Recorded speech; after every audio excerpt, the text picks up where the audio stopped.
اللہ صلی اللہ علیہ وسلم مجھے بتائیے میں اپنے رب سے مانگوں تو کیا مانگوں؟ تو حضور نے فرمایا رب سے عافیت مانگو۔ صوفیہ کرام فرماتے ہیں عافیت سے بڑی نعمت کوئی نہیں اگر کسی کو میسر آئے تو، عافیت سے بڑا حسن کوئی نہیں اگر کسی شخص کو یہ نصیب ہو جائے۔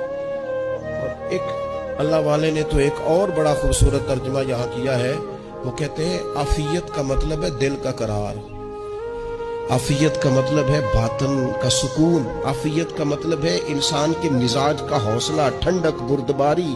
اس بندے کو عافیت نصیب ہو جاتی ہے گویا اللہ اسے سکون کی دولت عطا فرما دیتا ہے، تھوڑے پیسوں میں بھی سکون، بغیر شہرت کے بھی سکون، کوئی بات مان لے تب بھی سکون، کوئی دھتکار دے پھر بھی سکون، لوگوں کی گڈ بک میں ہو پھر بھی سکون، اور اگر لوگ سارے مخالفت میں آ جائیں تو چونکہ اللہ نے عافیت دی ہے پھر بھی سکون۔ اللہ تعالیٰ نے ان لوگوں کو قرار کی دولت، اللہ سے عافیت مانگی جائے، اس میں دنیا کی بھی بھلائی شامل ہے، آخرت کی بھی بھلائی شامل ہے۔